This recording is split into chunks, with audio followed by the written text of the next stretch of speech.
वादी और मनुवादी लोग जो हल्ला मचा रहे थे कि सर काट लेंगे, ये काट लेंगे, अब बताओ अब किसका सर काटा जाए।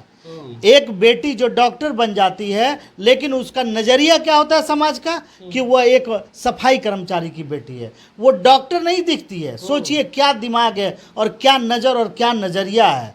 मैं ये कहना चाहता हूँ कि भाई मेरे कि ब्राह्मणवाद जब तक रहेगा, ऊंच नीच रहेगा, चतुर्वर्ण व्यवस्था रहेगा, ये भावनाएं जीवित रहेंगी।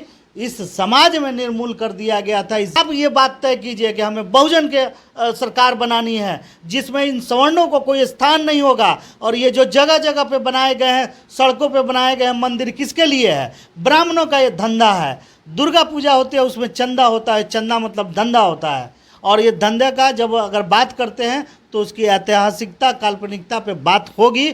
और आप इसमें द्वैलित होते हैं। हमारे दलित और शुद्ध समाज सबसे पहले आगे जाके तलवार उठाता है मुसलमानों के खिलाफ, क्योंकि जब तक आप इसी तरह से धर्म के नाम पर और धंधा के नाम पर लूटेंगे, लूटते जाएंगे। मैं बार बार कर रहा हूँ, ये बागेश्वर धाम बाबा क्यों नहीं आ जाते हैं उनको रूम दिलाने के लिए? ये नरेंद्र मोदी क्यों नहीं जाते हैं? गृह मंत्री इस पर ट्वीट क्यों नहीं लेते हैं? मैं पूछना चाहता हूँ भाजपा के कहाँ गए बजरंग दल और ये सब जो हिंदू राष्ट्र की बात करते हैं? क्या वो वाल्मीकि समाज की लड़की आज वो हिंदू नहीं है, वो पाकिस्तान की लड़की हो गई? सुनील, आप देख रहे हैं BR दस्तक। गंभीर मामला है साहब। मामला है मध्य प्रदेश का। मध्य प्रदेश का मामला है कि इंदौर के रहने वाली दलित समाज से आने वाली है कोमल घावड़ी, जो मध्य प्रदेश के जिला है दमोह। दमोह में सरकारी डॉक्टर है, फेमस डॉक्टर है। जिला में तमाम जिला घूमती है और रूम खोजती है अपने रहने के लिए। लेकिन वहाँ के जो जातिवादी लोग हैं, जो सामंतवादी लोग हैं, जो ब्राह्मणवादी लोग हैं, उस बहन को, उस कोमल घावड़ी डॉक्टर हो, जो फेमस डॉक्टर है दमोह की, उसको रूम नहीं मिलता है। जानते हैं क्यों? क्योंकि दलित समाज से आने वाली लड़की, वो डॉक्टर साहिबा कोमल घावड़ी दलित समाज से आती हैं, इसलिए उसको वहाँ रूम नहीं मिलता है। इस मुद्दे पे भीम आर्मी सौ आज़ाद समाज पार्टी के राष्ट्रीय अध्यक्ष चंद्रशेखर आज़ाद जी ने ट्वीट किया है। ट्वीट क्या किया है? एक्स पे उन्होंने लिखा है, एक्स पे पढ़ के आपको सुना देते हैं। उन्होंने लिखा है कि यह है आज़ादी के अमृतकाल की असल सच्चाई, जो दंश सालों पहले बाबा साहब डॉक्टर भीमराव अंबेडकर जी ने झेला था। हमारी प्रतिभाएं आज भी वो दंश झेल रही हैं और लोग कहते हैं कि छुआछूत खत्म हो चुका है। मध्य प्रदेश में एक सफाई कर्मी माँ की बेटी, हमारी बहन कोमल घावड़ी पढ़ लिखकर मेहनत से तो डॉक्टर तो बन गई, लेकिन लोगों के नज़र में अछूत ही रह गई। विश्व गुरु भारत में जाति पहले और योग्यता बाद में आती है। बीजेपी के तमाम और RSS के जितने भी ब्राह्मण लोग हैं, जितने स्वर्ण लोग हैं, कहते हैं कि अभी इस देश को हिंदू राष्ट्र बना देना चाहिए। अरे तुम सब लोग कहाँ हो हिंदू राष्ट्र की मांग करने वालों? एक दलित समाज से आने वाली जो कोमल घावड़ी, जो फेमस डॉक्टर है, उसको रूम नहीं मिल रहा है। तुम हिंदू राष्ट्र की मांग करने वाले कहाँ हो?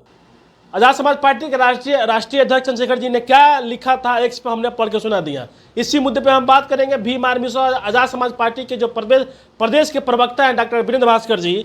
वीरेंद्र भास्कर जी, बताइए, लोग अमृत महोत्सव मना रहे हैं, लोग कह रहे हैं कि अब इस देश को हिंदू राष्ट्र बना देना चाहिए, लेकिन एक दलित समाज से आने वाली फेमस डॉक्टर मध्य प्रदेश के जिला दमोह, वहाँ उस फेमस डॉक्टर साहिबा को रूम नहीं मिल रहा है जाति की वजह से।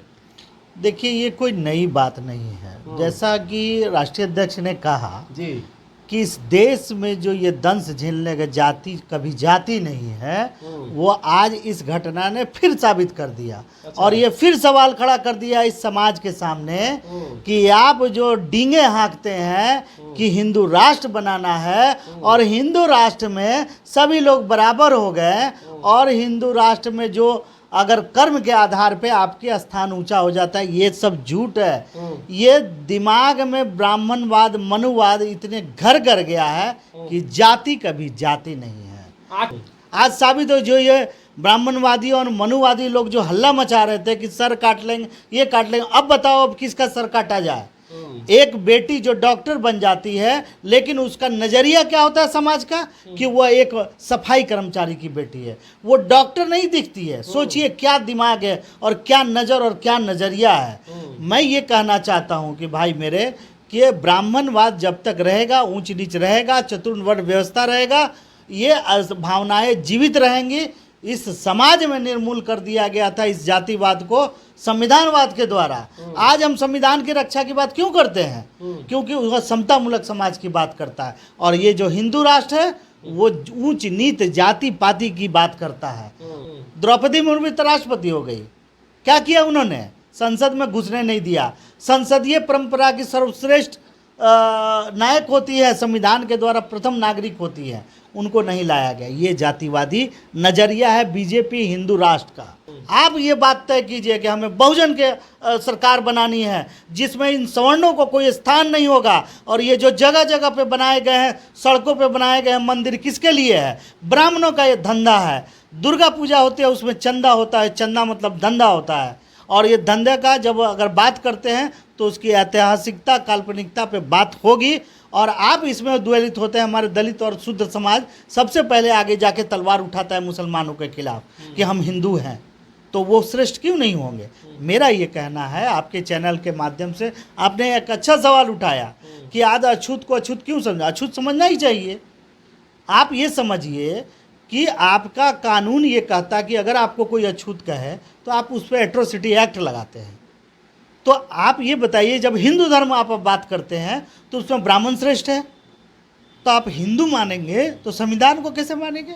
सर आपने जो बात बोला, ये आपने बात जो बोला ये तो ठीक है, जायज है, लेकिन ये सिलसिला कब तक चलता रहेगा इस देश में? ये चलते रहेगा, क्योंकि जब तक आप इसी तरह से धर्म के नाम पर और धंधा के नाम पर लूटेंगे, लूटते जाएंगे।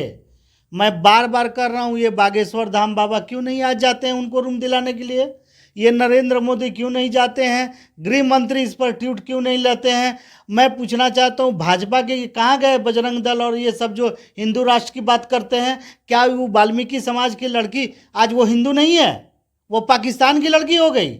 मेरा सवाल ये है कि आज जो ये छुआछूत की भावना है, अगर इसको नहीं सुधारा गया तो हिंदू राष्ट्र क्या, ये भारत देश भी नहीं बचने वाला है। ये संविधान को नहीं मानेंगे और बाबा बागेश्वर धाम जैसे लोगों को हमेशा ये सामने रखेंगे, जिसका पूजा पाठ में जाके पैर छुएंगे और दूर से कहेगा तुम दूर रहो, तुम अछूत हो। अच्छा। और ऐसा करेंगे और हमारे दलित लोग जाके उनको पूजा भी देंगे, दान भी देंगे, चुनाव में मतदान भी देंगे और सामने आ जाएंगे तो पैर छू के सम्मान भी देंगे। अरे बागेश्वर बाबा का जब लगता है, धाम लगता है, सभा लगता है, तो यही दलित समाज के लोग जाके बाबा का जय जयकार करते हैं। महाराज आप उन पर सवाल उठा रहे हैं। क्यों नहीं सवाल उठाऊं? तो अगर ये हिंदू राष्ट्र की बार बार बात करते हैं तो वो हिंदू राष्ट्र वाले आज इस समाज की, एक डॉक्टर है वाल्मीकि समाज का, इस समस्या को कौन देखेगा? अमेरिका देखेगा? ऐसे छोटे मोटे घटना सा होते रहता है सर। तो होते रहता है, तो फिर इसी तरह जूता खाते रहिए और बाबा बागेश्वर धाम जैसे लोगों को चढ़ावा चढ़ाते रहिए और इसी तरह ये मूर्ख बनाते रहेंगे ये बीजेपी के एजेंट लोग। और आप लोग हिंदू राष्ट्र का नाम लेके और इसी तरह शोषण का शिकार होते रहेंगे। भाई और बहनों, मैं अपील करना चाहता हूँ, मेरा यह गुस्सा आपके उस दुख के साथ है, क्योंकि ये आप जैसे उस महिला की बात नहीं है, पूरे दलित समाज का ये मुखड़ा है। हर जगह दलित समाज के बच्चों के साथ इसी तरह से व्यवहार किया जाता है।